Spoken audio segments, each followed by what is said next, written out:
Jigsaw.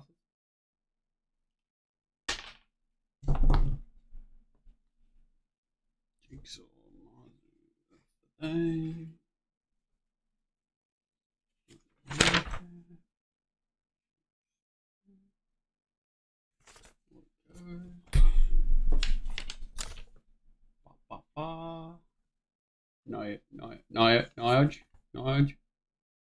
What's cracking? Oh my god, aren't you supposed to be at the airport, mate? Holy cow. No times again. No times. Shamadan. Hooah! Howdy. What am I doing? Tap. Time to burn. I'll get through this Randwick meeting because it's not very exciting. Eagle Farm's a little bit better, I guess. But it's that time of year, so we'll just do what we can. Futures, what have we got to look at? Stradbroke JJ Adkins. That's interesting. Dane Ripper, Q22. Brisbane Cup. Geez, a decent day. Gunsing Classic. You think I'd know that? Oh, I've got to do this John McLeod. What is it called? Winter King. All right. Randwick, as I said, I don't have the adjusted times and sections and things like that. I'm assuming because it's a public holiday, even though I don't understand how that makes any difference to someone in racing. But anyway, pattern-wise, what do we say? It was pretty fair, wasn't it? It was hard to sort of come from back and wide, I think. He sort of wanted to cut under, if anything. There were exceptions. Accelerator sort of ran on a bit. Elias ran on a bit. Maybe towards the end of the day, it sort of started to cut towards the middle. But we did get faster tempos as well. So I don't think there was a significant bias. Probably going to be late for the pizza. Probably going to be late, unfortunately. But we'll have a look. All right, so race one, heading into it. Controlled tempo, not a fast time overall. For the day, a pretty solid section coming home, but pretty much handed the race. Madrina, fit horse. I thought they'd go forward on Shamadan after it sort of raced like it wanted a little bit further and was very strong on debut.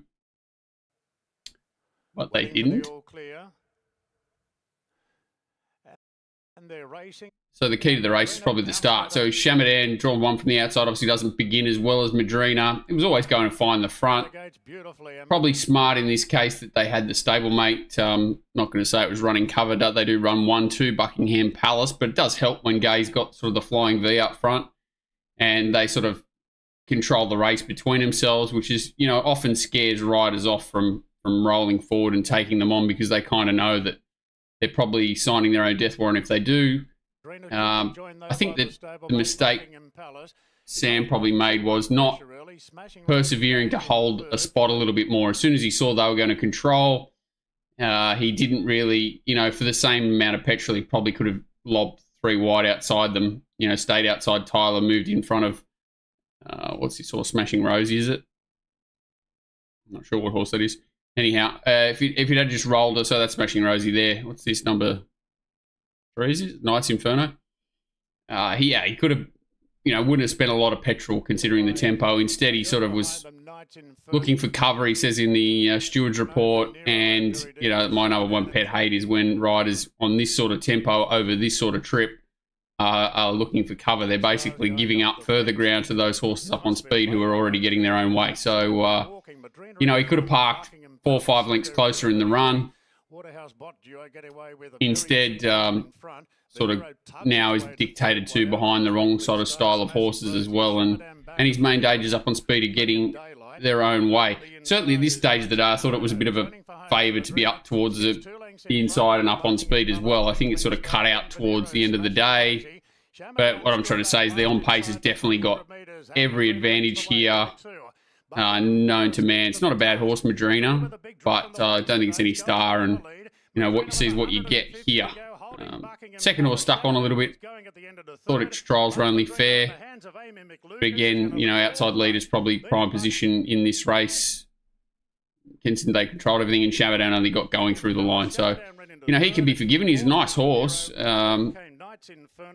Traded with a little bit of improvement, maybe, like could do a few things better. So he'll probably be a better horse again next time in. And his debut up in Murbar was not that of a country horse. So, you know, he's got plenty of upside. He might sneak up to Brisbane and find a midweek race or something like that. And he'll be exceptionally hard to beat for sure. Shamadan, I think he's a nice horse. How often do I get a haircut? I don't know, every 2 weeks. How often do you get a haircut? We're not allowed to bag Clippo anymore, D-Dub, because he rode a winner here. You know, he rode one winner, so you're not allowed to bag him. Why is that coming through over there but not over here? Every 3 to 6 months? What are you talking about? I hate. You gotta get haircuts. Haircuts are good.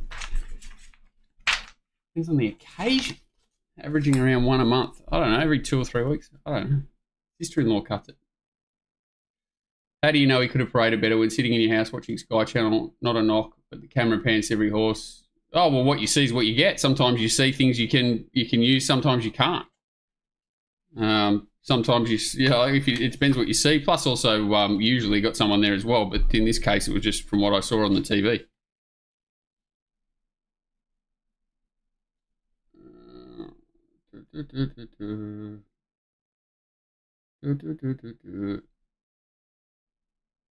All right, race 2. Subscribe to Bella Anderson for $2,000 a month. She's a great yard analyst. Race 2, definitely get along well here. Fast tempo, overall time's okay. The winner was well set up, fitness-wise, had wet form, sort of looked one of the more obvious chances in the race. But, you know, the concern was going to get too far out of its ground. Inside gate sort of helped. Good ride. The winner was, the leader was probably just went a little bit too quick, but given the circumstances, track conditions, probably had its chance. Pure Hydrogen's going okay. DiMaggio's going really well, deep into its prep, well backed. Watch My Girl was probably a touch close in the run, maybe getting up to this grade and on this sort of track. Potentially Remus, you know, looking through the field, who was disappointing. Nothing really. State of America was disappointing on face value, beaten 11, but it was second up, you know, off a good effort. Gelatin was going up in distance. It's probably a little bit disappointing. I was concerned about the distance personally, especially on a heavy track. So just, you know, stock standard midway. Nothing too exciting here. Just looking for horses that are going to race in similar grade, really. And, you know, overall, the race is okay. You probably find it. What are you saying? No need to go to the race anymore. Thanks to bookie price. Yeah, it depends if you want to back half the horses. Holy cow, that was a bit weird on the weekend, wasn't it? Anyone feeling depressed driving to work on Monday mornings just to think it's not all bad because Johnny, yeah, Christ. Well, I forgot it was Monday. I thought it was Wednesday because we had the goddamn Canterbury meeting today that I didn't even know was on. So, you know, the whole day spent on that meeting and then thinking it was Wednesday. I dead set thought Little Birdie was on tomorrow. I thought I'd missed 3 days. So I was lucky I kind of worked out at about 2 o'clock that it was Monday. What a depressing meeting that Canterbury meeting was. So Watch My Girls jumped really well, probably jumped too well and had that awkward draw. Ends up rolling forward up outside leader. Did lead and control at Hawkesbury the other day, but that was a very different race, very different track. So once she was up there working, you know, she's in a bit of trouble and she's also over racing. So can be forgiving of Watch My Girl. Definitely don't think she's a default on pace horse. Gelatin's a little bit keen behind the leader, but pretty much lands in an ideal position considering these two are working quite hard. Decadent Tail 3 back the inside, probably the absolute ideal spot considering the tempo. Same as Remus. Magneteer gets caught wide and working. Definitely not the spot to be in. Hydrogen comes from back on the inside as well. So the two horses with the softest runs run top 3 and the leader runs second. So it's obviously going really well. Was well set up to run well. You know, it went too fast, but as you kind of said, it's a bit of a catch-22 on these sort of tracks. You probably want to go a little bit quick than a little bit slow when you've got a one-paced on-pace horse like November 4. So you can't be too critical of the ride. Horse is going really well. Said I think Watch My Girl's definitely the horse that's, you know, can be super forgiving of in the race. Keen, up outside leader, heavy track, up in grade. Had a lot against it and was, you know, running third until 50 yards to go, run fifth. So it's probably the one horse that it will be interesting next time out. It'll continue to be competitive in this sort of grade. November Falls. And Decadent Tales, just a, you know, just super honest horse. Timpanus went okay, you know, finds a race at the Kenzo or something. This Nightmare of a Creature. Yeah, and the rest, whatever. I'd rather see this horse gelatin back in distance, probably, you know, 21 days back to 1400 rather than running it a mile again. I'm not super convinced it's a strong horse. I think probably 1400 sees it out.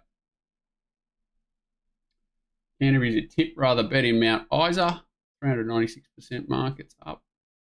Why are these not matching up? I'm confused. Let me see if that's working.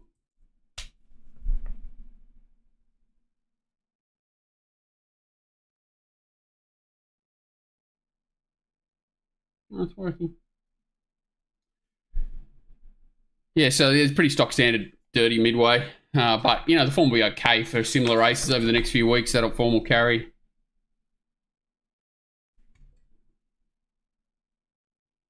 I dead set didn't even watch this race, so this will be me watching it for the first time. I might have watched it out of the corner of my eye on Saturday, thinking I remember Ramones leading up. But this race looked absolutely diabolical. I thought Syrian Star ran a race, I think it ran second. Who wins the race? Who does win the race? Who wins the race? Nipotina. Oh my God. Nightmare of a Creature. Daniel C. Nipitino. Heading to Bathurst for my moral of the day tomorrow. I'm backing Lanois. You got the money today. That was, I actually wouldn't mind watching the replay of that. What was that ride from, Rory on Joe Pride's horse? What the heck? Got his absolute backside handed to him. All right, well, look at this race one time. Solid tempo, but pretty poor overall time, so nothing special here. Racing, Ramones jumped all right off the inside. Super Northwest in the centre. Yeah, accredited. That was it. What was that? Tommy just played him off a break, but it was just embarrassing.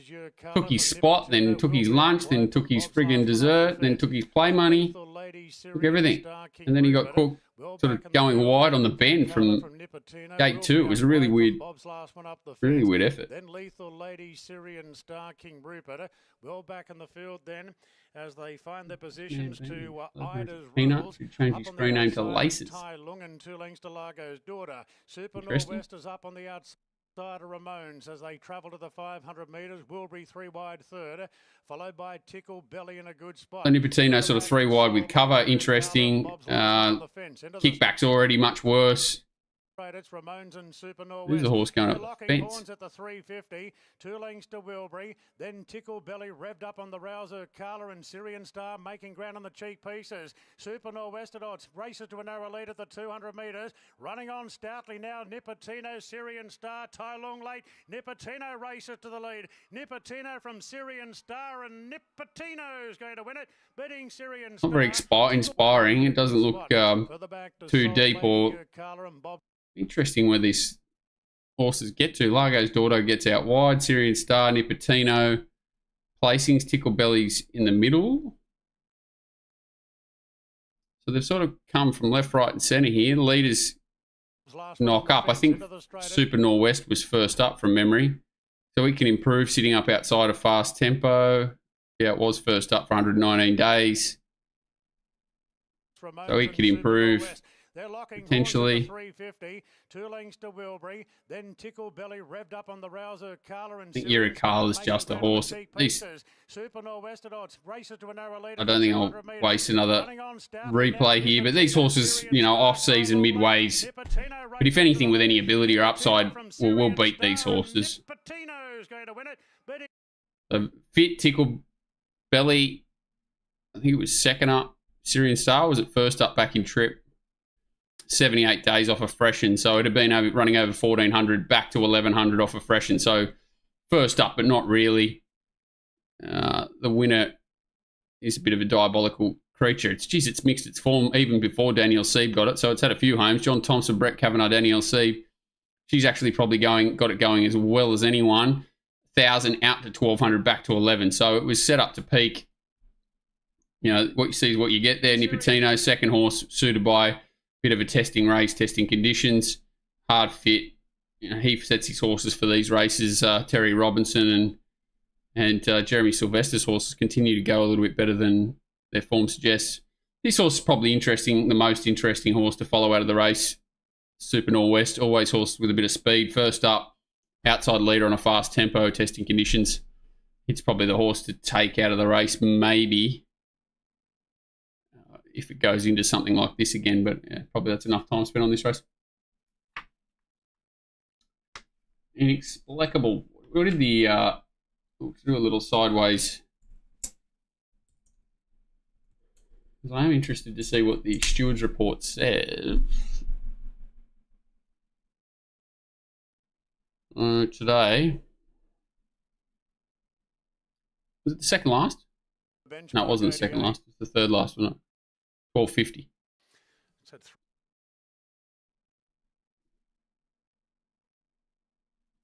Steward's report says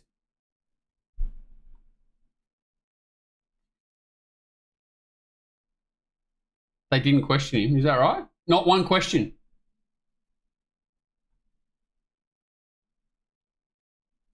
What? No. Not one question asked.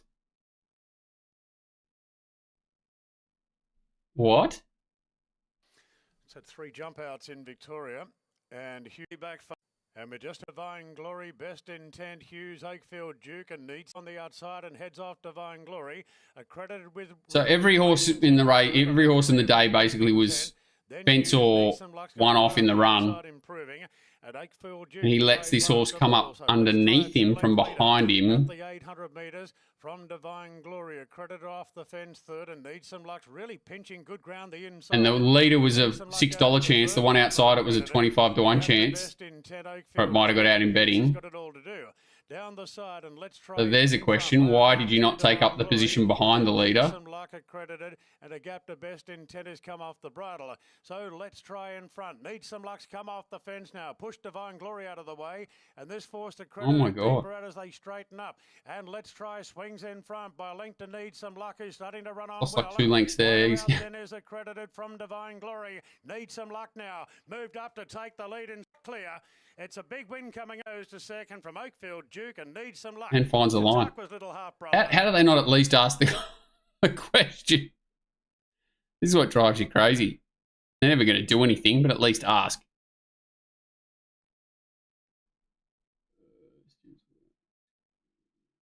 Winners on fence, yeah, something like that. Karen on the stablemate didn't sit on the fence either, yeah. Super weird. Make it stop. That's unbelievable that they didn't at least ask the crappy question that doesn't exist. All right, back to this. So race 4. I thought I was collecting here. I thought Be Real was going to run really well. I think Tyler thought he was the winner at the Bend too. Magicon racing really well. Ziggy was the horse that was probably suited by it. I don't think the pattern was super on speed or anything like that, but it certainly wasn't. You know, you wanted to be up there. You didn't want to be back and circling, I don't think, ideally. This race, again, run too fast, way too fast. Strong tempo, fast overall time.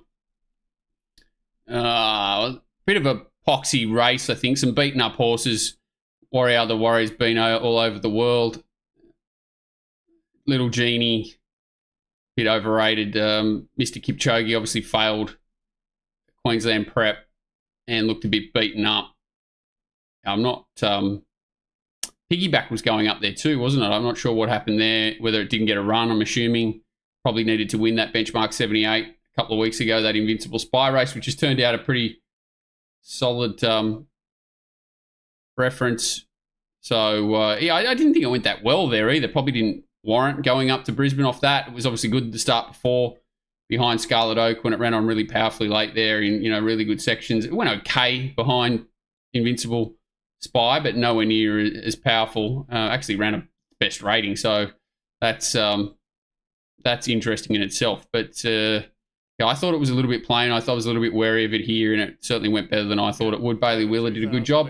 I think he's one jockey that could come to Sydney and do some damage, Bailey Wheeler, compared to a few of the other apprentices that are around at the moment. Wouldn't be surprised if he has a bit more luck over the next couple of weeks while the Brisbane Carnival's on. If he stays in Sydney, that he could definitely end up down here. I know he's been in Newcastle and whatever, and with Chris Lees before, but I think he's definitely got the ability. So Oziggy up in front, setting a fast tempo. Who's behind the leader? Physicist behind the leader. Magicon Lobs 1-1. Nice horse. It's gone through its grades really well. Not Scarlet Oak. Looks like Scarlet Oak. Little Genie, a little bit keen and wide. Piggy Bank inside it. Be Real, the grey. Who's the other horse I thought would run well here? Bestow is racing quite well back in the field. That's about it, isn't it? Driving through to keep it out there. Over on the inside, last girl at this point, together with Dulcet and 2 lengths away to turn desist of Piggy. And no changes. Starting around Mannerheim out wide. Oh, Mannerheim was the other horse I thought was capable of doing something. Kind of loomed up to do something. Horse that I thought wanted a fast run race, so it's had its chance here. Had to come a little bit wide, but that's certainly not enough to have too many excuses. Mannerheim. Piggyback, perfect run through. Be Real, perfect run through. Further back to Piggy back, Be Real in a gap to the rest. Bestow still 10 off them. Oziggy shows the way. Where was Bestow around the bend? So Bestow's had to come super wide. Out here, Bestow. Mannerheim's run lasted for about 30 metres. Yeah, I reckon Tyler Schiller thought he had the leader covered here. Look, he's pretty confident. He's not like really getting stuck into it, and then Piggyback has probably found a little bit more than Tyler thought it would. Starts to get stuck into it late. Certainly had its chances. Definitely not saying it's error in judgment that cost it the race or anything like that, but I think it's a pretty good effort from Piggyback. Again, this horse just got that bad racing pattern where it gets back too far and sort of sets itself a task. I like this horse Magicon going forward, probably next prep, just because of the opposite racing style. Big, strong, nice horse that has really come on this prep and sort of jumped a few bars. It's only had, it's had 5 starts, 23 days between runs. Ran at Newcastle, then run again here. So that was start number 5, all on one prep, got through from 1,200 to 2,000. So it could certainly make a horse if it's not sold to Hong Kong, which it probably will be. Certainly looks a decent enough Hong Kong sort of target horse, 3-year-old gelding. Oh, Ziggy's going well. Get in trouble for bagging the jockey, but certainly been set a task at nearly every run it's had this prep. And, a rider changing a gate, it could certainly get a win on the board easily. Oh, Ziggy. This horse is flying, Be Real. I really like the way it's sort of come on this prep. Its win at Hawkesbury last start was really good against a slow tempo, and then off a fast tempo and testing ground, it's run well again. So, a bit of upside in both those 3-year-old fillies, Piggyback and Be Real. Timing-wise, what do they do now? Do they stick them out, put them out, and sort of bring them back for the spring or something? Probably. And both of them fairly lightly raced, right? Piggyback's in its second prep, started off in an Orange Maiden this time in and has worked its way through to this sort of grade. And I think Be Real's a similar broke its maiden at Newcastle, 3 starts back, ran well at Warwick Farm off a fast speed, and then ran really well at Hawkesbury off a slow speed. So 13, 16, 16, 18, 2000, first time on a heavy track. It's run well as well. So they've both got good upside, the two, Piggyback and Be Real. I just don't know where they end up this prep. I doubt they have too many more runs in them. 5 barriers on the 2000 are horrible. Yep. I think 72 from the Oaks winner, 5-1 on Saturday from that race. 5. From which race? From that lead-up race?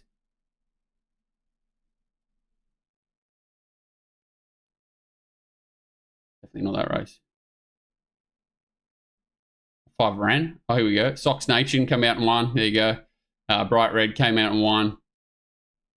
Bestower ran well. Callistamon was in the Derby, which is the stupidest thing of all time. The Oaks. These horses back here, no good. Ajita, where did it run? I think it ran in town, Ravello. So, yeah, obviously that form's held up pretty well. Oh, Straka. Oh, Elson's Boy Race. What, 5 of them come out and won? God bless it, Straka. Saved an absolute nightmare on Saturday. But. Right, here's one of those winners. Bright Red. Softish tempo. Yeah, weird race. The leaders I thought were going to be vulnerable. I liked It's a Wonder. I was concerned about sort of the way the track was racing a little bit. It was going to get back and have to come wide. I was hoping it'd come under them. Sort of did as good a job as he could. Not a bad ride, not a great ride. Just got stuck in the wrong spot. Horse ran okay. Horses that cut underneath certainly got the better of it, but certainly had its chance, all things considered, considering I think Missy Muller bled for the second time. She's Cactus, she's gone. And Nana's Wish didn't run very well considering how slow the tempo was in the overall time. So, pretty weak race. No surprise that Bright Red could improve. Again, coming out of that race, but, you know, soft draw. Not a bad horse, I don't think, but it's a bit of one of those horses that needs a few things to go its way. Soft draws and conditions to suit. Certainly, this horse excels as soon as it has to do with something a little bit more than it's comfortable with. It sort of doesn't race anywhere near its potential, I don't think. So, soft lead for Missy Muller. Bleeds, forget it, but it's gone anyway. Second time bleeder. Nana's Wish outside leader. Is that Galaxy Bell out there? Bright Red, 1A. And then that pair further back, It's a Wonder, Bakerloo. So Bakerloo sort of follows these through, whereas It's a Wonder has to come around him. Again, I'm not making excuses. I thought the horse sort of certainly had a chance. No, that's Galaxy Bell back here. So who's that up on speed? Oh, it's Destiny's Delight. Including Bakerloo down on the fence. Further back to Boot Scooter, Prince of Persa, Galaxy Bella, and Masquerade's last second, third. On the back to Bakerloo on the inside of it. Another race where not a lot happens. They sort of find their positions. And she's off the bit here. So, yeah, just a bit of a failed prep. Interesting horse. Going to drive you mad. She'll win a good race one day, this horse. She'll drive you crazy, but she's probably a big field, 1,400 mile. When she's 10 or 15, 20 to 1 in a nice race, she'll get all the gaps and win something good. She's just not, that racing pattern's just a nightmare. I think back on dry certainly will suit her too, but she's still a nightmare. So she sort of forces wide, whereas Bakerloo and Bright Red come through the middle. 1A comes wide. He's only got an extra horse. Dead set. Had its chance. Then Destiny's Delight 1A. Bright Red is squeezing into a gap. It's a Wonder down the outside. Missy's gone. Nana's Wish race to the lead momentarily. But here's 1A starting to lengthen. Bright Red, Bakerloo, and It's a Wonder down the outside. It's Bright Red and 1A on the outside. Bakerloo, but Bright Red the inside. So these horses line up in 2 weeks. They'll probably do something similar. Masquerade wasn't bad. I think it's down from, is it Brisbane or was it up from Melbourne? One of the two. It's been racing somewhere else. Yeah, Brisbane. Doesn't really excite you for the form lines, and Prince of Pessa was a better run closing off late. Typical sort of Joe Pride run for mine, sort of one-off peaking, so it can run well next time. But bunchy margins. Fillies and mares, mile 78. Like, they're just going to take turns. That's the sort of horses they are. I don't think this race is worth too much to sort of review too hard. It's a Wonder was 5 weeks between runs and all of that. But I think she's had such an interrupted prep now. I don't know what they do with her either. But back on top of the ground, big field, a lot of speed on, something like that. And she's a big price next time. You could entertain her, but other than that, I wouldn't be chasing on her, is probably what I'm trying to say. No. That's in the next, isn't it? Aren't they what, Paul? They're basically the same horse, aren't they? Well, they're both frustrating horses. I think it's Zarina Sophia. I think it's like a fresh 1100 metre horse. I don't think it runs 14, which is what they seem to try and do with it. Running first up 12, I don't think is the answer to that horse. They are frustrating horses for sure. Had some nice horses too. Absolute spastic race. Awesome. 1A maybe money last 2, but not enough.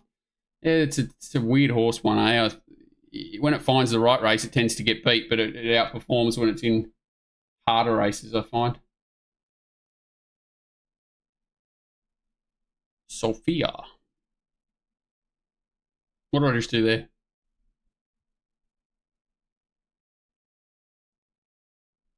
Did I just kill it? Where did it go? Hello? Where did I send it? It's gone invisible.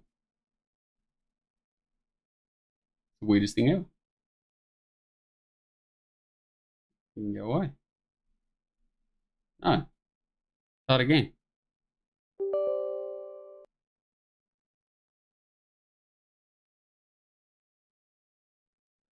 Come back.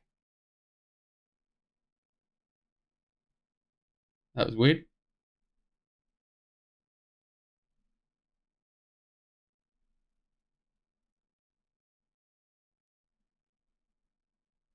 I would have been excited if it came back and had all the adjusted times. All right, so Fleetwood's race. Softish sort of tempo. They come home okay. Pretty good race. The Black Cloud was extremely heavily backed, which looked a bit strange from an awkward draw with Jay on it.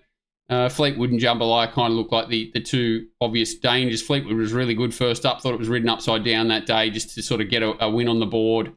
And was very strong. Credited obviously came out of that race too. Black Cloud was really impressive first up, sort of given a half a saw back and still won pretty well. But did look a bit of an awkward draw and was always going to have to work. And Jambalaya's been trialling really well. Obviously, first up, not an easy task on this track. Wave Rider Boy trialled really well too. So not surprising, though, the first 4 across the line. No surprises there. And I think the race is okay. I was just a bit weird why the difference in price between Fleetwood and Black Cloud just kind of didn't make sense. Obviously, always doesn't work out that way, but did in this case. So Fleetwood, Black Cloud, Jambalaya, and Wave Rider Boy in the Ingham Chickens Cerise. What about this horse No Statement that's had 723 runs this prep for ex-Chief Steward's dad, Mike Van Gestel? And even though it runs about 10th here, it's dead set there with 50 or 100 to go again after working its ass off wide on the speed.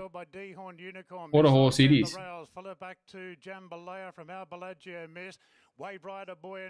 Dead set's towed Black Cloud into the race. So Fleetwood just gets the perfect run through. Jambalaya back in the field. Wave Rider Boy has to come to the outside, and Black Cloud certainly had its chance, I think.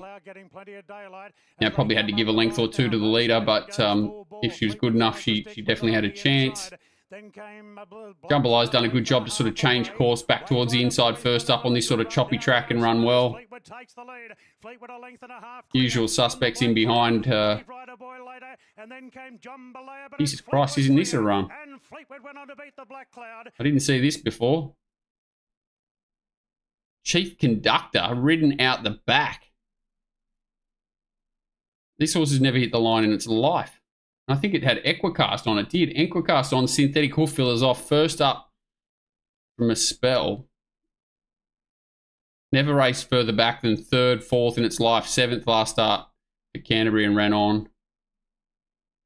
What happened to it at the start? The Black Cloud, raging favourite. Not like a rocket. So it drew a middle gate, sort of half missed it, and then Reggie jams it in behind.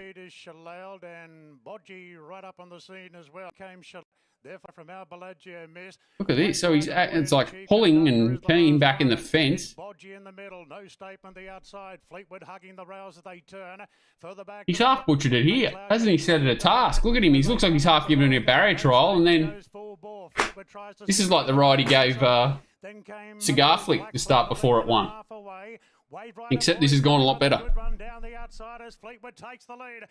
The Equicast is a worry, especially sort of coming off heavy track run, but I've never seen that horse do that before in my life, attack the line like that. And dead set peaked 100 out too. Holy shit, anyway. Yeah, Fleetwood's come back in really good order. Capable of winning again. This horse is a good horse, Black Cloud. Probably, you know, being grumpy needs a rider change. Jambalaya can certainly improve next start. It's the sort of horse that J-Mac will probably find himself on next start, and the horse will find a length or two. Wave Rider Boys, that sort of horse needs things to go its way, but it's returned in good order. And yeah, this is interesting. It scares the life out of me that it's got Equicast. I hate that with a passion, especially if it goes back onto a drying track or something like that. But the run's just too good to be completely ignored. And they're probably the main targets, I think. Who else have we got back in the field there? Acapella Sun sneaking up through in the inside. Shalailed first up. Where was it in the run? Sort of back in behind him. It's a horse, Shalail, that's, you know, keen in behind him. It can work into its prep and improve. I thought it didn't peak till its third, fourth up last time in for Björn. First prep for it, so it's a decent run first up. Sort of in a bumping duel there. Doesn't look overly comfortable. It's run well. 30 out, Bellagio Miss that just continually does the same thing. Bodgy, yeah, obviously not a super strong race, but it can go through its grades. Fleetwood, definitely more wins in the Black Cloud. It was just over bet here. Jambalaya's return well. Wave Rider Boy, first 5 across the line have all done something pretty good, and Shalail's only first up. Yeah, I've seen that, Paul. And what's weird is I really respect Matthew Dale. I think he's got a really good judge of his horses. Get them ready fresh. Obviously, they've got jump outs and things going on down there because he produces a lot of them without public trials, which drives everyone crazy. But it is what it is. But you expect him to sort of place his horses really well. And yeah, he has gone for the tougher option with it a couple of times, which I agree is a bit weird. Dead Set Champions. And what's the other? He's got another one too that the young girl rides. This is Mark Van Gestel. Mike Van Gestel. It's had a long, tough prep too, and just sort of kept showing up. John in next to Asians in Dog Park. That hero got a few looks. What the hell? Gone down ahead last two. What's the price for him going to? Yeah, maybe it's weird when people get a bit excited, don't they? You think about it, and private eyes and whatever, they have been overbet. And I even find that when what's the big fella up here? Is it O'Day's got the horses for the same stable? They, for whatever reason, obviously we get, you know, J-Mac tax, but there does seem to be a bit of a proven thoroughbreds tax at the moment for whatever reason. Certainly happens. I don't know why, because they're not like a big micro share operation where there's got a million owners or anything like that, I don't think. But does seem like there's like concentrated betting moves on a lot of their horses. Next.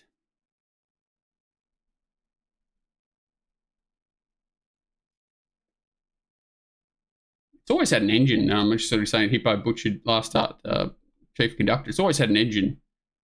So it doesn't surprise me, but I've never seen it as a back marker, but maybe it is. All right, Excelidus. This was a betting move. Very well backed, strong tempo, overall time just fair. So certainly running on horses were flattered to some degree here for sure. And the overall time's only average. Got to go to the airport. Just save me some of that pizza. So this horse was heavily, I think it was like $10, $12 into $6, $6 every tote. Poor old Callum was on Frying Clazy here. I thought I had something on King of the Castle, thought it was looked the winner on the bend, trucked into the race.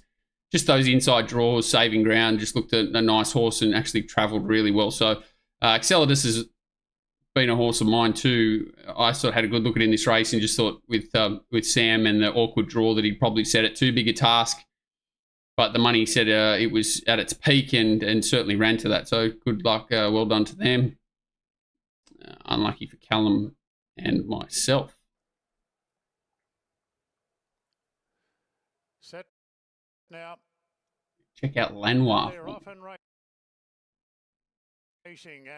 Yeah, Sarah Ryan was a weird one. She couldn't get him to go, and then all of a sudden, they're all running through brick walls, and she seems to have backed off a bit now. But yeah, they do spend an absolute fortune on cattle. But some decent enough trainers have had them. I think they've gone through a fair set of hands and a fair few set of hands, and she seems to be doing as good a job as anyone has. Obviously, Gary Moore had them. I think then O'Shea had them. There's been others that have had them. Whether I think Buchanan maybe had them. They've sort of been around the grounds a little bit.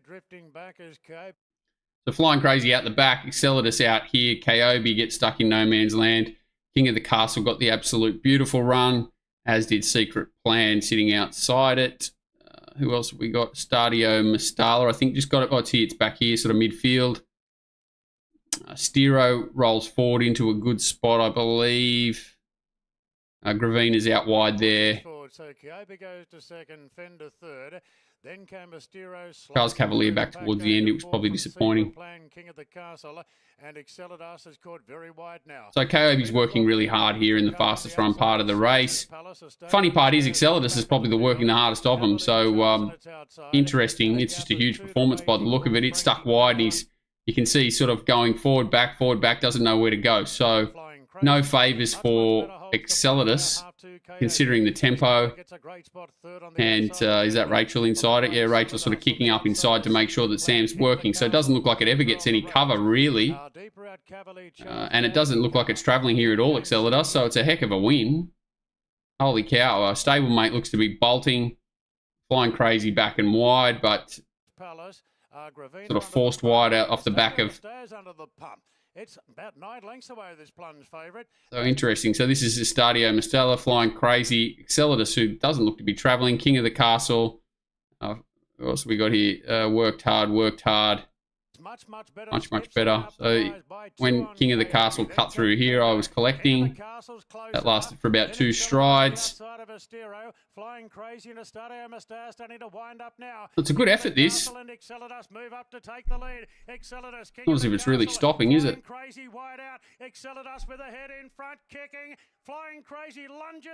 Oh, he's not weak on the line either, so arguably had the hardest run in the race and stuck his nose out one. So good effort.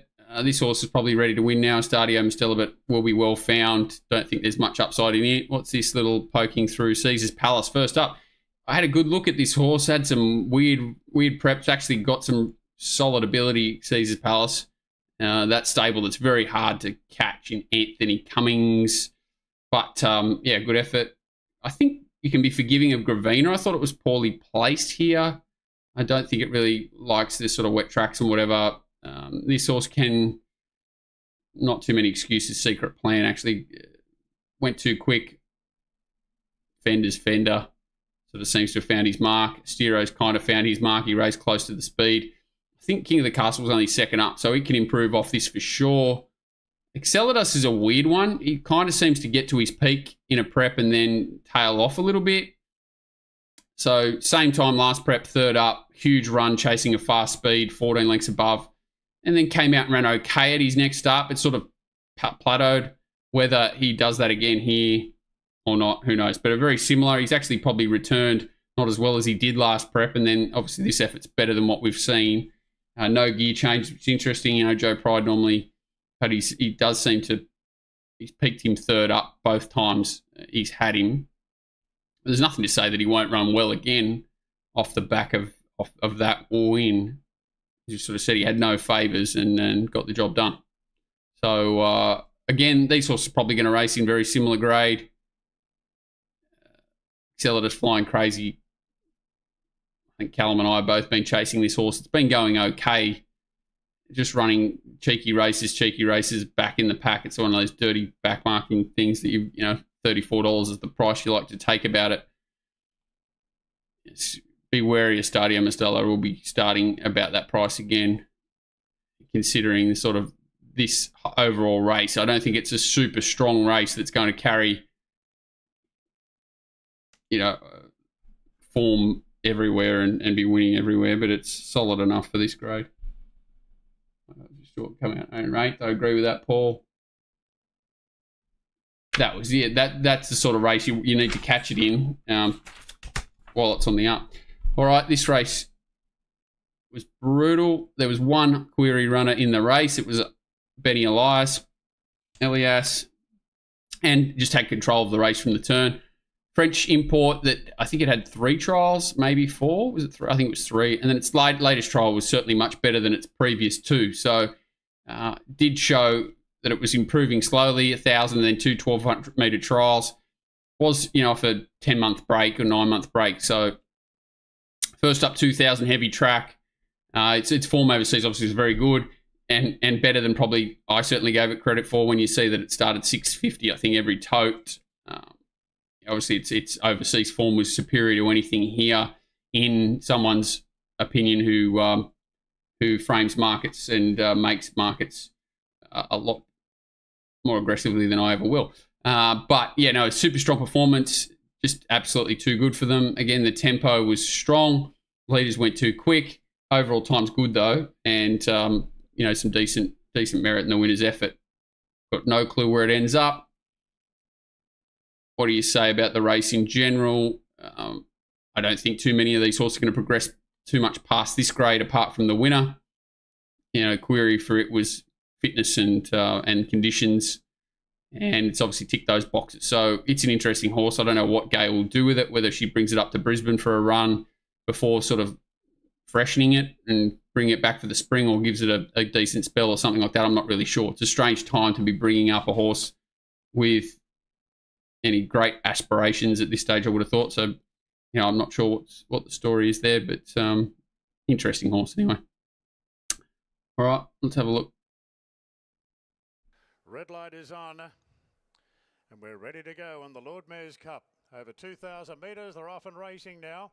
And jumping quite well was Hosier. Yeah, well, wide out being ridden up. It has plenty of horses underneath it. Interesting that Tim sort of looked for a sit too. I'm sure that he knew Sir Lucan was going to be pushing forward from that wide draw, but Gaze normally try and find those on-space spots, but he was happy to take a sit just off him, being first up and all that. Hopeful was interesting. I think it must get held up because it sort of came again late.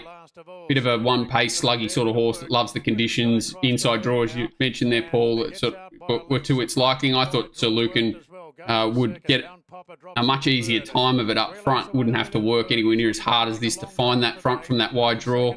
I thought they'd all sort of bow to Rachel and let her slide over, which she didn't really get to do, and she definitely goes a bit quick in front. Sabark sitting outside leader, pulling. Don't think he runs 2,000 metres out strong. He's a bit of a funny horse. Williamsburg's, I couldn't believe how short it was here. It's just not much. Williamsburg. He's pretty limited, I guess, is the nice way to put it. That's the problem about getting too carried away with this horse, Elias, but what do you do with it? 2,000 first up heavy, it's not an easy task. Obviously had a class edge on these horses and displayed that, but trying to measure up how far it can go is the difficult part. But just, travels really well. Basically pulls its way into the race. Tim probably conscious to cuddle it and not expose the horse too early because it was first up. But, had the horse underneath him to be able to do so. And then, Hopeful's back inside there being held up in the yellowy, goldy colours. And he was the only other horse travelling in the race, really. So Hopeful gets out late. And Williamsburg's run to its absolute potential. Hopeful was arguably a little bit stiff, wasn't it? I don't know what the heck... who rode it?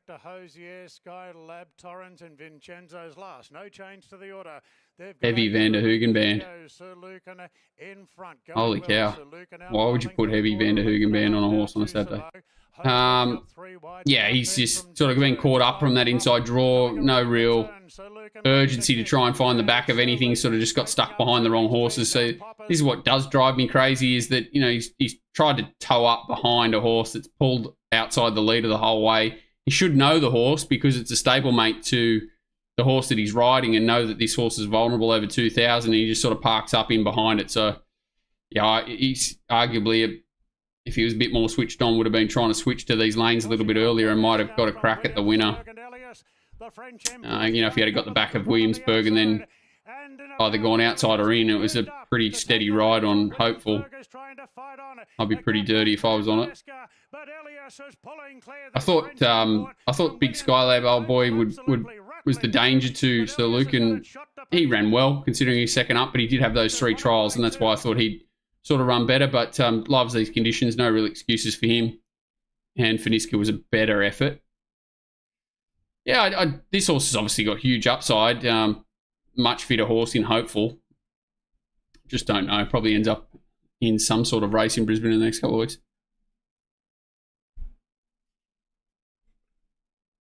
But yeah, like, it's just not too exciting talking about most of these races.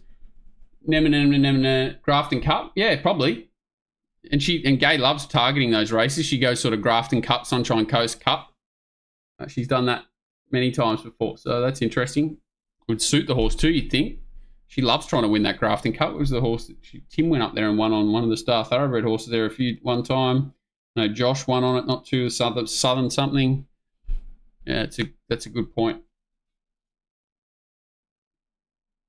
All right, Bob, Charlie, June Stakes, don't know what it's called. Even solid tempo, time all's okay.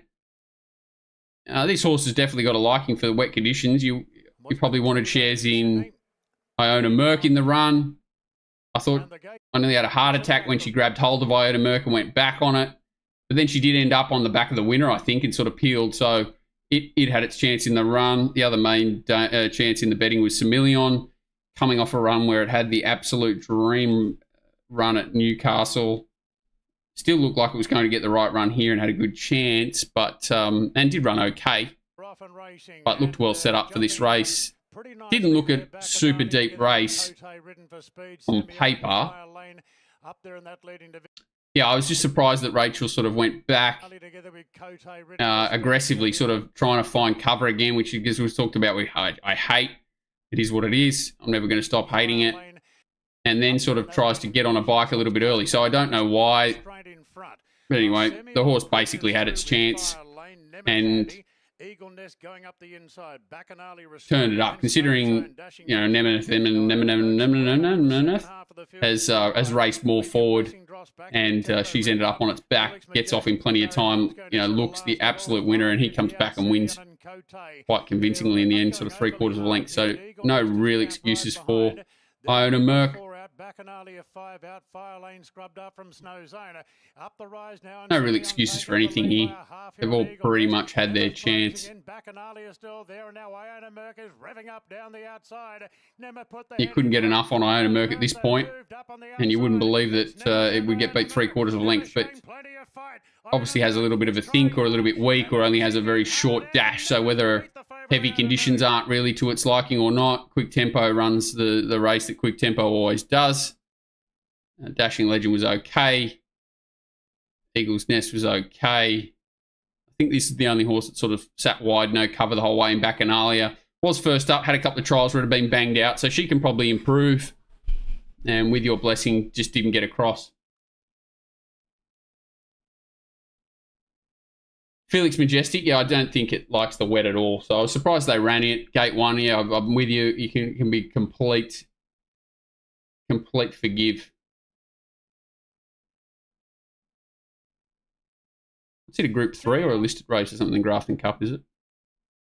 I used to go to it every year. I remember backing one of Hickman's in as listed. I remember backing one of Hickman's in that 1 year. It came from last. It was going to win by 8 and then shut the bet a bit like Iona Merck did there from memory, I think. Something come back and beat it on the line. Good memories. Yeah, for that race, anyway, I don't think you need to look at it too many times. No real surprises, and its form's pretty solid. The race overall's okay. Iona Merck probably needs dry to improve. Again, you know, I'd love a rider change. Probably get it now because I think Rachel's gone to get married and then ride in England, I think, for a little while. So she might be back for a little while, which will give them a chance to. It's an interesting horse. It's never had the closest thing to a senior male jockey it's had is Dylan Gibbons, who was claiming 1.5 kilos when he was riding it this time last year. It's never had a, it's a sort of horse that you would love to see Blake Shin, J-Mac, someone like that who can get this horse to settle closer naturally without over-racing, stand over a little bit like Ostraka when we look at Eagle Farm. Same sort of horse. They can get that extra length or so out of these horses, and it's just never had it in 15 starts. So I'd like to see that as well.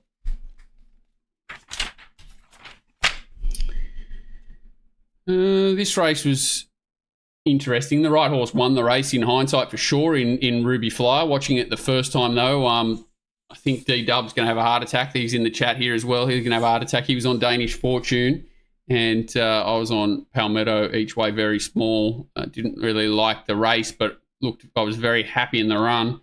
But then when you watch the replay, Ruby Flyer probably should have won by 6. It got a bit of a sore back last start. He's going really well for Brad Widdup. And this is what she's certainly capable of. She was probably looked a pair further back than she needed to be in the run. But as the race turned out, there was not much merit in the back end of the race. So she was able to sort of round them up pretty easily. And she's a horse that can continue to just go through the grades. I think Ruby Flyer got a great little turn of foot, can race a little bit closer when it draws a gate and can sustain a run. So yeah, she's an interesting horse, Ruby Flyer. I don't know if they'll try her over further or whether they'll just keep her at the mile. She's got a pretty good record around the mile now. She's won, what, 1, 2, 3, 4. Hang on, that was 1350. 1, 2, 3, 4 times over a mile now and hasn't been tested past it. She actually looks like she probably wants further, so I don't know if they will this time in or not. The big dance qualifier, bigger than listed. How far is the Grafton Cup? It's like it's at least 2,000, isn't it? I'm trying to find it. When is it? They put it on the Sunday? That's the Grafton Cup Prelude. So it must be quite a few. That's the 7th of July. So it must be like mid-July. Or is that the week after? So it's the South Grafton Quality Cup is a mile. That's the big dance one. But that's not the Grafton Cup, right? Is it?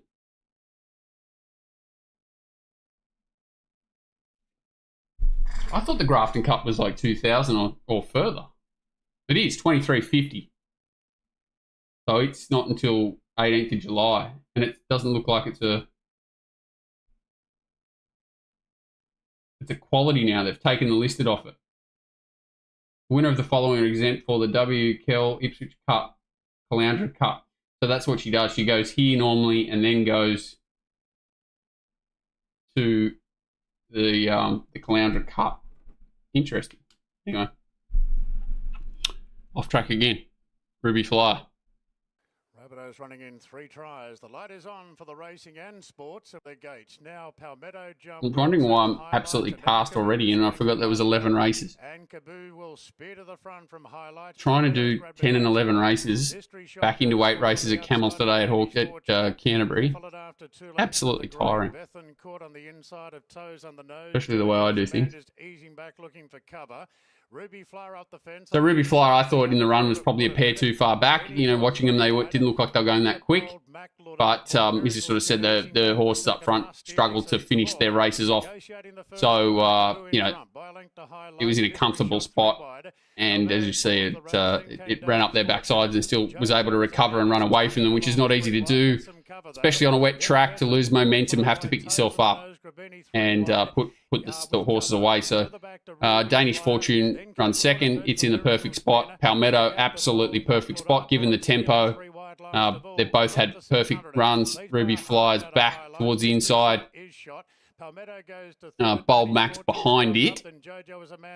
Bethencourt runs 5th up the inside here. So poor old Kaboo, he's a desperate for a rider change too, but he's had no luck. He's had some weird preps. He's a bit of a horse that, you know, Gay gets it right a lot, but you know, it's not saying she hasn't got it right with this horse, but it's just sort of been on the wrong foot ever since its first prep, I think. It's just really never been able to see the best of Kaboo.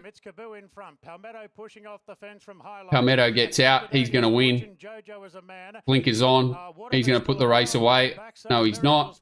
Danish Fortune's going to put the race away. And then I'm not even seeing the horse on its back here in Ruby Flyer, who's towed up behind him and could dead set hurdle him. It was going that well. Charging home, Ruby Flyer slicing through the pack. You sort of said she's just watching her in isolation. So he's ridden her up, trying to get her towards the top here, and then he's had to basically stop riding her. So he's ran straight up Danish Fortune's clacker, and then been forced to sit there, wait, idle, a run open, pick up, and put them away. Whereas all these horses around have got their revs up and been able to have unimpeded runs.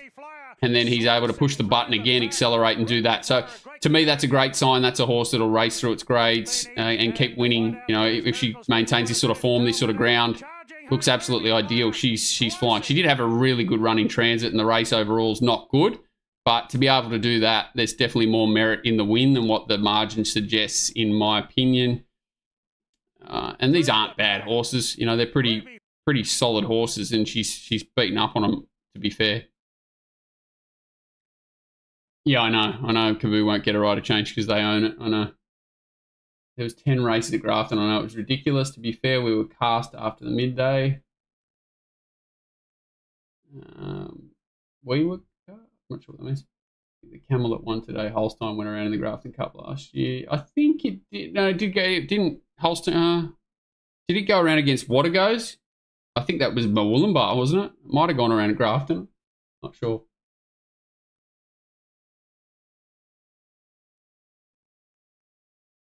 Shin is the best handler of a horse Australia's seen in the last few years. I firmly believe he gets a lot of horses. Look at the day, that's the lead. Yeah, what was that other horse that I was at? Party of 5, Party of 1, or Party for 1. He got it flying down there. He's just, he's very good. I also believe he's a big confidence guy. When he's going well, he's flying. When he's not, makes stupid mistakes. One of the calmest, most composed. He's a complete and utter lunatic, but I don't mean that in a bad way. He's one of the strangest cats you'll ever meet in your life, Blake Shin. Who is up the inside? This one? Is that... that's Bold Mac, right? Bethencourt and Bold Mac towards the inside. He's just a hard fit whacker, I think. And Palmetto moved up to join it, and Danish Fortune toes in the nose looking for room. Grabini and Whiteout, then is Miracle Spin Waterfed. It's Palmetto. Dirty Steely. Looking like he's going to do something again. Ruby Flyer, a great get out of jail, got up to beat Danish.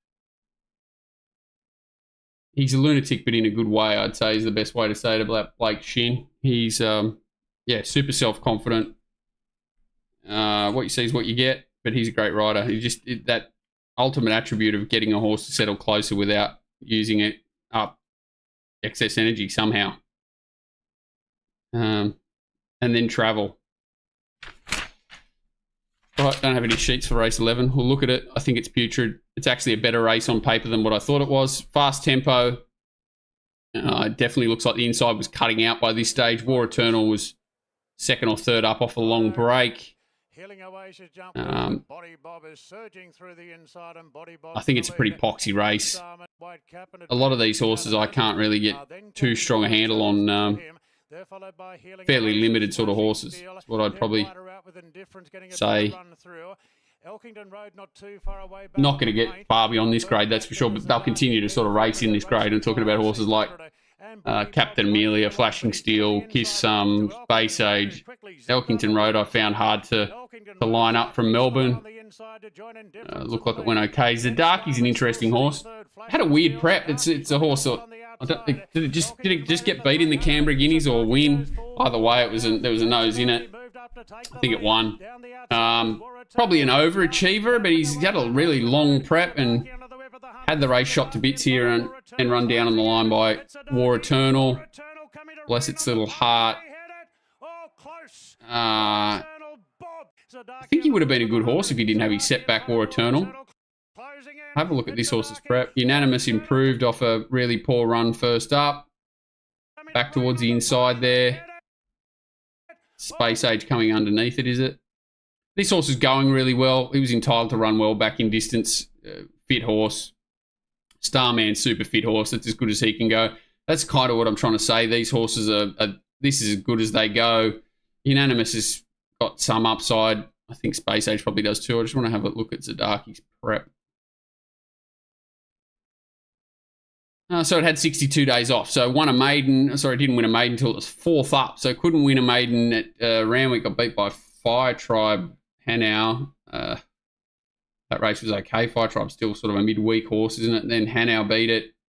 Then Ironton beat it in town. I think it's a pretty promising horse from memory. Goes and wins that Kensington Maiden where it was solid enough, beating Auntie Razor, a fast horse, weird race. Goes to Canberra Guineas, looks like it half wins by Act of God, but still good. You know, it's still improving through its prep, and that form's pretty good. Obviously got a Thunderlips and, Port Lockroy. There's quite a few winners come out of that race, I think, isn't there? I don't know. Navy Blood came out and won. A couple of provincial winners. Mickey's Medal ran second today. Port Lockroy, a couple of. So it's not the strongest race in the world. And then 62 days off, which is just weird.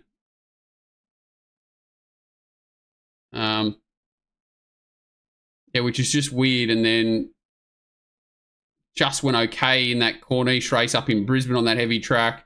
Comes back here and runs well. It's a horse that you think they'd probably try and sell to Hong Kong too. As a darkie. Fits that sort of profile and the right rating. How many starts had? 1, 2, 3, 4, 5, 6, 7. Only 8 starts. So it wouldn't surprise me if it disappeared Zadaki and ended up in Hong Kong if it passes a vet, or even, well, it's had a trial. Sort of smells like they tried to sell it to Hong Kong after the Canberra Guineas win and maybe didn't pass the vet or something like that. Maybe that's what happened. So then they just kept on trucking with it, potentially. Either way, it's not a bad horse. Wit up deep in a prep. I think he is a better fresh trainer. First few runs in a prep, it's easier to line his horses up. But, sort of each to their own. I don't think a horse like Ruby Flyer is a horse that's not hard to keep going because it's got that really nice, solid racing style where it can settle, 3rd, 4th, 5th, 6th, conserves itself in the run, finish itself off the back half. So, horses like that tend to hold their form no matter what stable they're in. Well, it raced first up in the qualifier for the midway, didn't it? So it's only had 1, 2, 3, 4. This is 5th run for the prep. Obviously that was first off 220 days. I don't think he had it long there. It's like it's trained for. It's had 2 trials for. Oh yeah, you're right. It has been up for a long time. First trial was in December, then January. Then I don't know what happened there. Scratched in February. Shows up, has a trial for Wit up.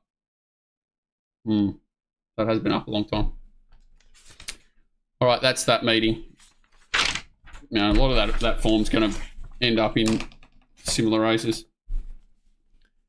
We'll have a look at the Watergo's race, Yellow Brick race, because I think Yellow Brick's trying to get into the Stradbroke. I think it's 1,000,000 to 1, but it's trying to get in. I don't know what the order of entry is. Probably they went 10 above here. Wow. So again, don't have the adjusted times here, but some really fast tempos by the look of it. Some crazy fast tempos. So I don't know, again, you've been getting these tracks up there where the back straight seems to play a lot faster than the straight itself. And I hate sort of messing around. These times look pretty crazy. Huge swings, but it did look like a lot of them were fast run races visually. So it does make sense, but they still seem very aggressive. So this race sort of 10 lengths above to the 600, 10 lengths below, coming home in a pretty steady overall time. But it did look like that. It didn't look like they got up the straight too quick. I think the race was pretty average. Watergo's, he probably rode it too well, Orman, tried to park it in that spot behind the leader and got cast in there whilst J-Mac, had the different, I think one had gate 2, one had gate 3. J-Mac ends up one off, which is where you would have much rather Watergo's to end up, obviously.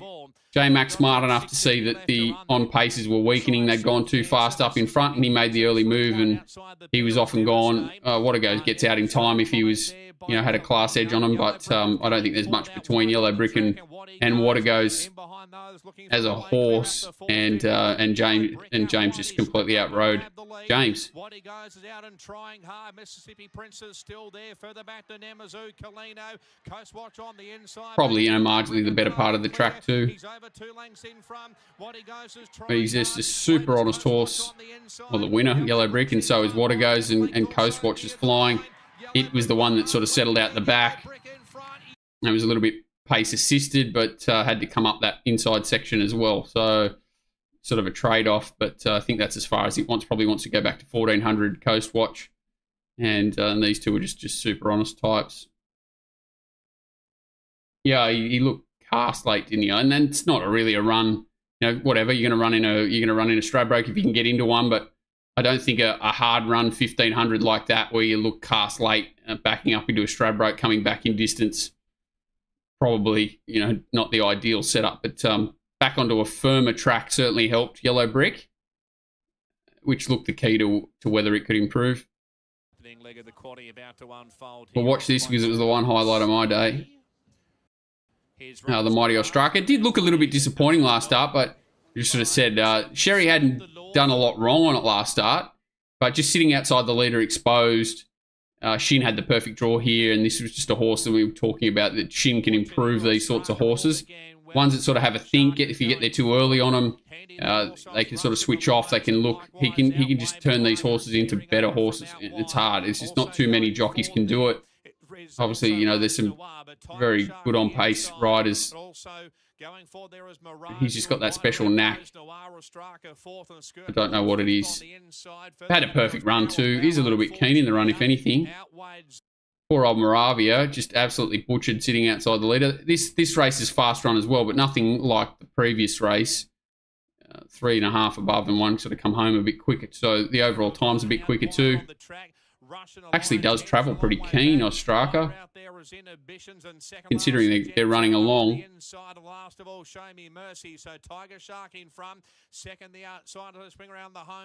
Just gets the perfect run, gets a split. Here, I've got deja vu of chasing home Elson Boy last time, where he looked like he was going to smash him, and then Elson Boy kicks back and beats him, but there was no stopping this horse today. So back on top of the ground, probably a solid positive for him too. It's a super dominant win, and you'd say that he's probably going to improve again off it. Inhibition's had good form. Hedge super fit. Fortuneer, bit overrated. Yeah, he was just super dominant.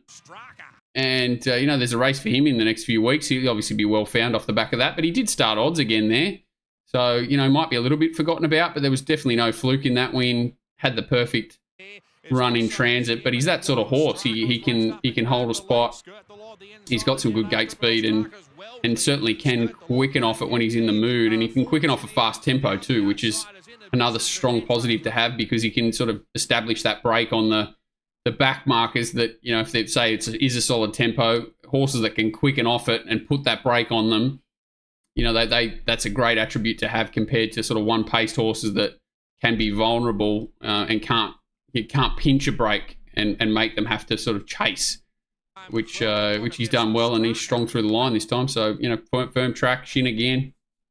No reason he can't repeat that. I'd actually rather back this horse in a Stradbroke than one of the horses that come out of that previous race.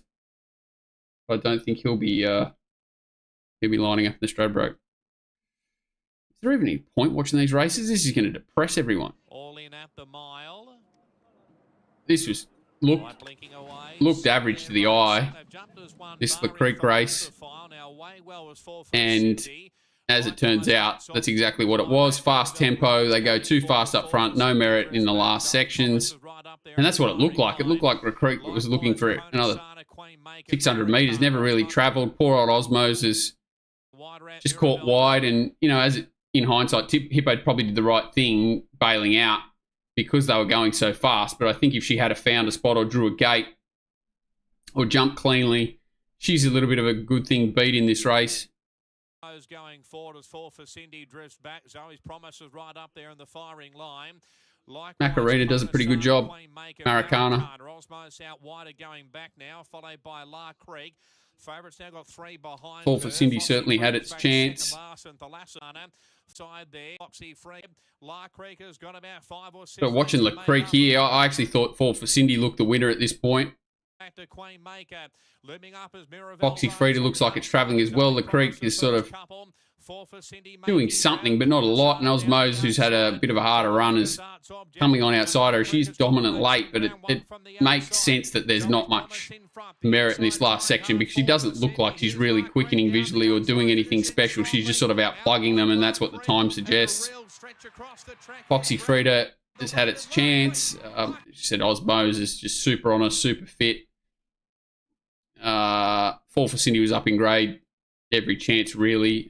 You can argue about those inside sections, but it doesn't look like there was too big a difference. And Thalassophile missed the start, sort of had to rail up after being well back. Who's the mare of filly? Shin lost on in Sydney to J-Mac. Who's the mare or filly Shin lost in Sydney to J-Mac? Like a couple of weeks ago?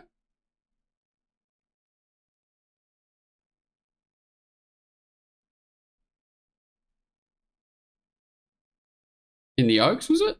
Huh?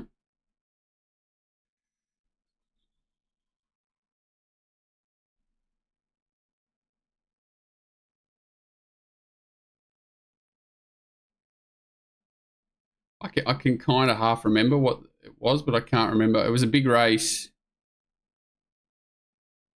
But I can't remember what race it was. It was like a 20-1 chance or something, I think, from memory. The New Zealanders? Anyway, I can't remember. Or was it in Brisbane?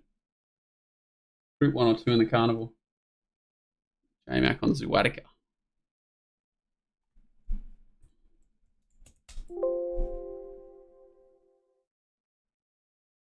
Yet he moves? No.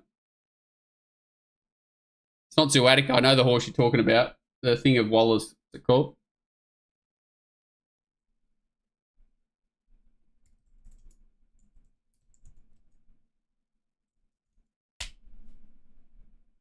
Zeus, what's it called? Zugotcha?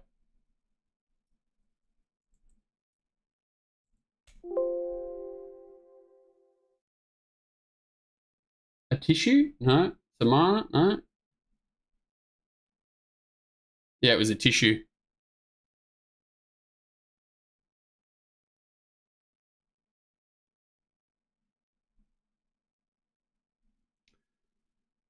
That was more exciting than that race anyway. All right, 4 for Cindy. Hang on, I've gone to the wrong time. Time warp back here. Sox Nation. What was this race? They go... It's actually, like, it's a fast tempo on paper, but they didn't go that fast. There's no merit in the rest of it. They did look like, it looked like a very, very, very weak Oaks, and that was how it turned out. A lot of negative rides that gave their horses absolutely no chance. The winner actually wasn't a bad run in hindsight, sitting outside leader in that Invincible Spy race, but, you know, 120-1 or something was probably an overreaction. But I certainly, it's not an after the ball job. I couldn't find it. It was just a horse that could get up on speed and sort of just outplug them.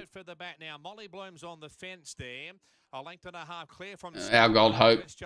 Miss Jolene, kind words like these horses. Mount Buller, he came out and said it probably needs a wet track.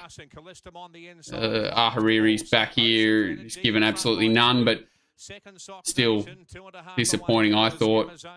Bit of an afterthoughted run, but just super negative tactics. I don't understand why you'd have a horse perform well over 2,800, then had to go back in distance over 2,500 and found all sorts of troubles. You've seen what Warmonger did, ridden closer last start.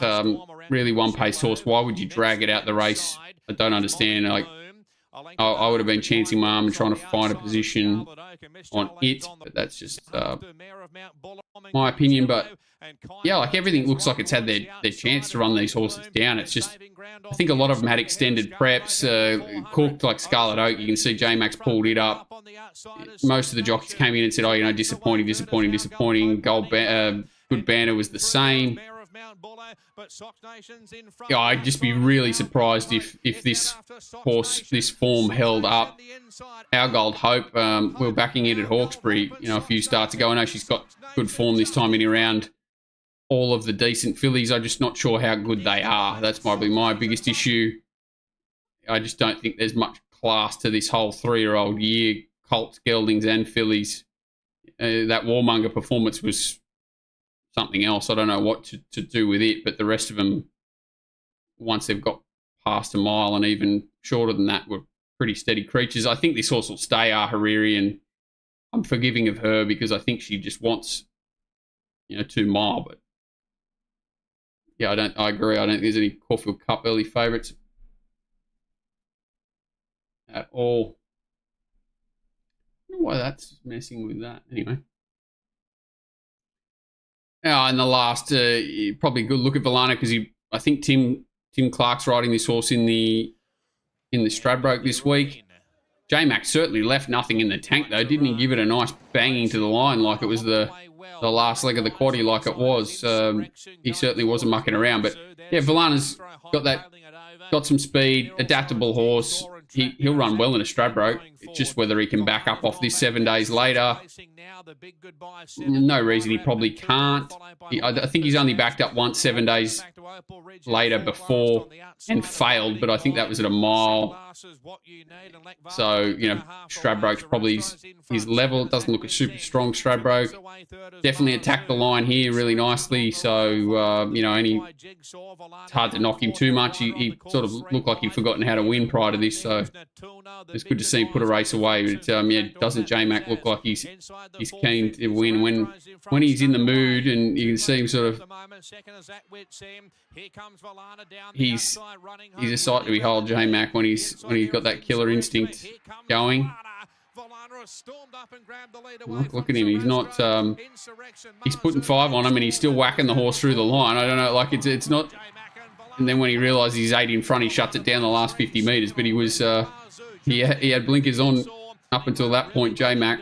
The inside there is Insurrection. Here comes Volana. Volana has stormed up and grabbed the lead away from Zarastro. Insurrection, Marzu, Jigsaw, all that pizzazz. Not a vintage BTC Cup, but really dominant win. So, you know, it'll run well in a Stradbroke, I would imagine. I don't think anything that finished behind it will be lining up. That's 2 exciting meetings. We'll have a quick look at these races coming up on the weekend. I have had a look at the Stradbroke. I don't think there's anything that anyone else wants to look at, but it was all pretty self-explanatory, as in I didn't think there was anything well missed, and the barrier draw and riders and things like that are going to be too important to these horses to want to chime into anything too early. Antino, to me, is a horse that's going to be a bit of a nightmare. I think probably looking for further from what I've seen, and a little bit one-paced is going to be at the back. Most likely, if it draws awkwardly or whatever, it's going to have a big task. So, Antino, and it'll run well, but I can sort of see it running home into 5th, 6th, 7th, something like that. Volana's already 13 into 7. Amenable, well, very unlucky last start at Scone against Coastwatch, but you know, it doesn't strike well. It could run well if things pan out for it, but it's not a horse I sort of go looking for and say, well, it's a Stradbroke certainty. Does Bella Nipotina line up? Not even sure. Steffi Magnetica, I think this is as far as she wants, but handicap conditions, 1,400 metres, big field, can suit her. Just needs things to go her way. Benedetta's had a bit of a tough prep, hasn't it? Roll on high. Surely not roll on high. This is a horse, you know, I'm half obsessed with, but if anyone saw it pulled a shoe last start and came back with lacerations as well, I'm not sure what the weight scale is for it and how it sort of measures up, but especially if there's a bit of rain around, she's a horse that could just win a Stradbroke on ability, magic time. So I think she's very dangerous here for sure. Freedom Rally's dangerous. I don't think, does it get a run? I thought it was like 50th in order of entry or something like that. Samana tackles the race first up. I know Nugget's been half targeted at this race, so he can run well. This stable certainly very good at setting their horses for these sorts of races. Inevitable's had feed issues, but he was very good first up. Here to Shock's a rock solid horse. This is an interesting horse, Osipenko, and that's probably where I couldn't find anything too scary down the line from that point on. But, you know, bit of personal bias, but I do think it's a horse that if you can forgive the last start, which I can, Magic Time's the one that appeals to me there.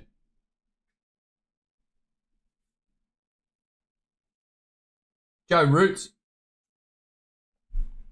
Surely there are more chances in the Tats Tiara. Surely Samana and Roots. It's got to be hard to win this race first up. I know that even he drives me crazy, Ma, but who got a suspension on the Ma horse? Shin. Or did someone get suspended in Sydney? Yeah, I'm keen to look at barrier draws and things here, but yeah, $13 Magic Time's appealing to me. Oh, J-Mac. J-Mac got suspended on a Wednesday. Are you serious? That's unbelievable. Oh, that was on the LC May thing that it looked like he looked very interested in winning that race. Gee, they don't normally suspend him, so it must have been bad. Wow, what did they give him? Oh, they only gave him 5 days. The old bodgy suspension. What does he miss? 16th, so he finishes. So he goes from Sunday, and then he can ride on the 21st. So he doesn't even miss a Saturday. Too smart, huh? Yeah, too smart. Too smart. All right, JJ Atkins. This one's pretty obvious. I think Mr. Artemsia is the danger to broadsiding. Amelius up to a mile, third start. Like, it's just should have won the other day. I can't imagine that form. The Amelius Imperialist form is as strong as broadsiding form, and certainly I think Mr. Artemsia was really good the other day. So if it lines up, I think it's the clear second pick. But, you know, $11, $1.80. I don't think they'll be much different, even if they draw perfectly on when are they tomorrow, draws. Zuna was okay the other day. Smashing Time was okay. There's nothing else there. Milius' first prep, though. Jeez, it was a bad ride the other day. My God, it was a bad ride. Should have won. I didn't bet in the race, that's for sure, but it should have won. Yeah, pretty straightforward. J. Atkins, Gun Sin Classic. Holy cow, there's the race. Port Lockroy. Port Lockroy. Tell me it's 1,400 metres. I've got a feeling it's a mile.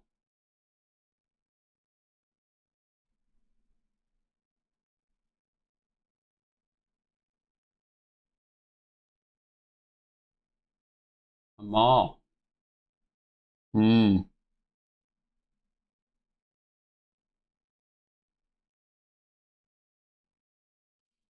That was a silly price. $17 Invincible Spy was a silly price. Raises a mile as far as he wants. Creator is just a horse. Geriatrics is just a horse. Oh, I hate this horse. Invincible Spy flying. Bases loaded's going well. I Am Proud's interesting. Back to a mile off a fast run race at Ipswich last start. Yeah, I think we'll wait and see what happens there with draws and whatever. That's an interesting race. Winter Cup. Yuck. No. Dane Ripper. Curvalant went well first up. Gako Jambo. Typical mares race. 1,300. Interesting horse. Nothing stands out there. Going in surgery on Friday. I'm putting on my bets on Thursday. Holy cow. Bounding's a very tough horse in that other race. It's a very tough horse. Port Lockeray hasn't done much damage to me yet because it's been in impossible races its last few starts. I've mucked around with some multis and stuff, but I haven't had a crack at it because it hasn't been in the right race.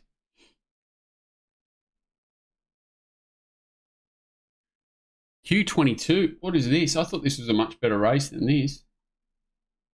Group 2, 2200 metres. Wait for age. And Faulkner Park's favourite?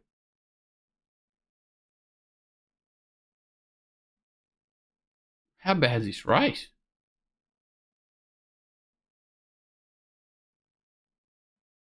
Jesus.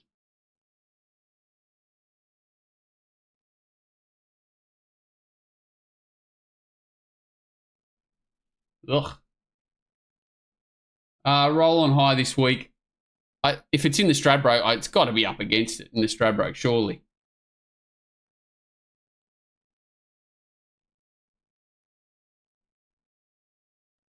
Yeah, there's no Melbourne Cup winner in the Q22. That's what I mean. I thought it was a strong race, and it was like $8. Can we have another one of those, please? Adelaide River and Naval College. Holy crap. Have you even looked at these races? Brisbane Cup. Oh. Is it 2 mile?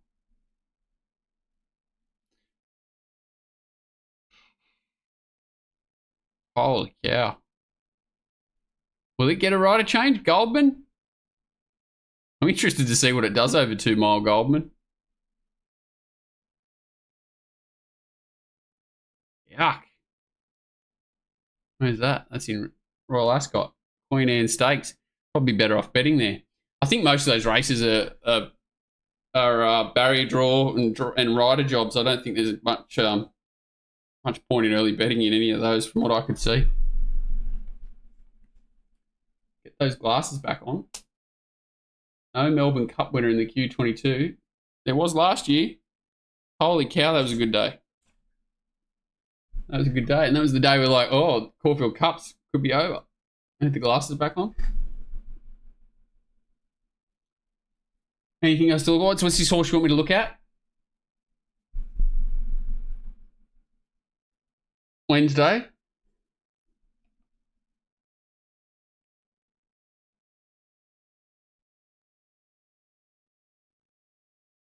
You're joking, right? Bathurst. Or tomorrow?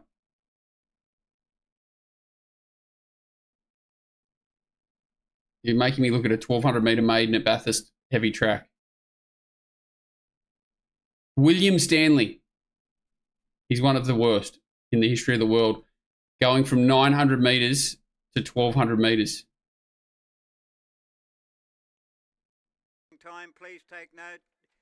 Number 5. This has got to be a stitch up. Scratching time of Flight or Fight. Got his leg up back here in front of the on.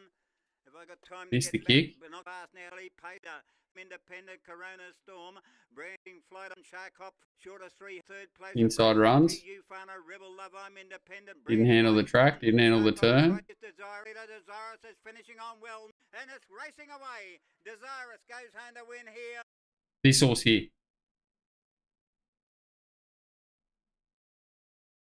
Too good you if it wins. Gate 9, William Stanley, 900 to 1200. Good dead track to heavy track. If it wins, you're a freak. Ben Osmond's up there. That's what I mean. Like you'd be swapping Bailey Willer for Ben Osmond, wouldn't you? Juju bet. Conversations. Pariah Keating. She's actually riding really well. Every time I see her, she's riding really well. All right, is that it? There's nothing else to report, is there? That was difficult enough to get through those exhausting reviews for average horses. Some good races though. There's some. Like I'm actually looking forward to getting into some of those races. Gunsynd, Dane Ripper. What else we got? Wayne Wilson. There's mile listed race. Hinkler Handicap, 1200 metre listed race. The Mighty Chinny Boom. Oxlade 2-year-old. Anything interesting there? Don't forget Jack's going around again. Tahina, the one they put all the money on the other day.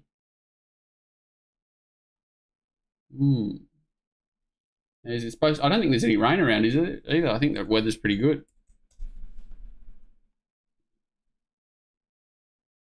No rain all week. None. 0.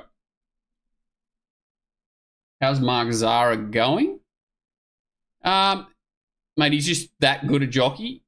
He's one of those jockeys that statistics don't mean a lot, I don't think.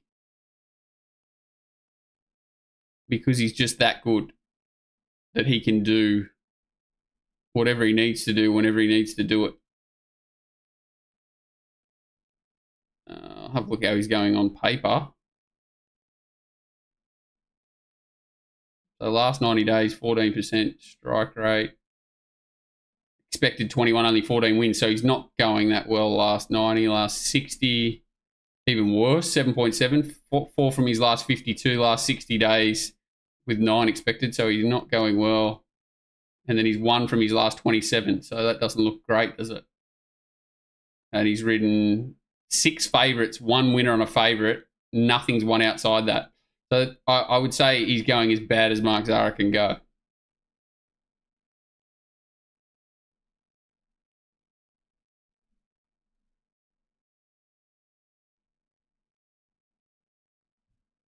I'm not even going to look at Awesome Wonders race. You can have fun with that.